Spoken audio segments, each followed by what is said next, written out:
నీటితో నాగరికత, నీటితో పసిడి పంటలు, నీటితోనే అభివృద్ధి. సమీపంలో కృష్ణానది పారుతున్న 811 టీఎంసీలు వెళ్లిపోతున్న ఈ ప్రాంతానికి నీళ్లివ్వాలని అనిపించలేదు. ఉమ్మడి రాష్ట్రంలో చాలా మంది ముఖ్యమంత్రులు అయ్యారు. పాలమూరు పేరు చెప్పుకొని మార్కెటింగ్ చేసి పబ్బం గడుపుతున్నారు. 2009లో కరీంనగర్ నుంచి పారిపోయి వచ్చిన కేసీఆర్ ను తెలంగాణ వస్తే పాలమూరును దత్తత తీసుకుని అభివృద్ధి చేస్తానంటే నమ్మి ఆశీర్వదించాం.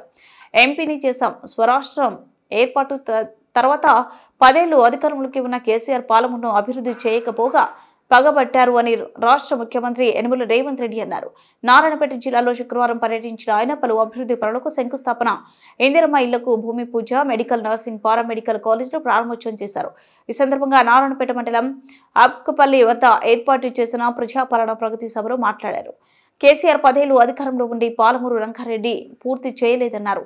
జూరాల నుంచి తీసుకోవాల్సిన ప్రాజెక్టును శ్రీశైలం నుంచి రీడిజైన్ పేరుతో చేపట్టి అంచనాలు 55,000 కోట్లకు పెంచి కమిషన్లు దొబ్బారని విమర్శించారు. ఎందరో ముఖ్యమంత్రులైనరు, ఎన్నిసార్లైనా మన పాలమూరు పేదరికాన్ని చూపించి ప్రపంచ దేశాలలో మార్కెటింగ్ చేసుకున్నారు తప్ప మన జిల్లాను అభివృద్ధి చేయలే.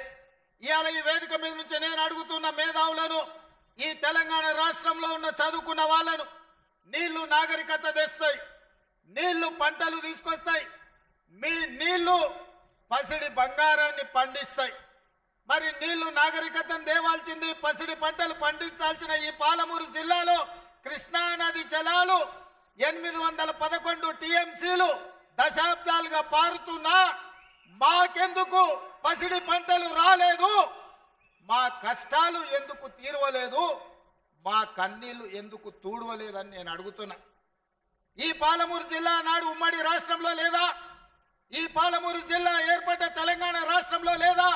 ఈ పాలమూరు జిల్లా బీఆర్ఎస్ పార్టీకి ఓట్లు వేయలేదా?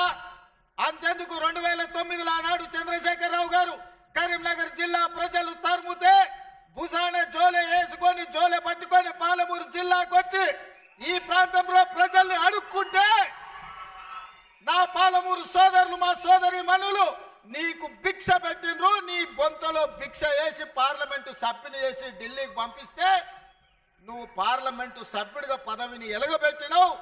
సోనియమ్మ తెలంగాణ రాష్ట్రం ఇస్తే నువ్వు తెచ్చినా అని గొప్పలు చెప్పుకున్నావు. ఆనాడు పాలమూరు జిల్లాను దత్తత తీసుకుంటున్నావు. తెలంగాణ రాష్ట్రం వస్తే పాలమూరు బాగుపడుతుందన్నావు. వలసలు ఆగిపోతాయన్నావు. మా కన్నీళ్లు తూడుస్తా అన్నావు. మా ప్రాజెక్టులు పూర్తి చేస్తా అని మాటిచ్చినావు.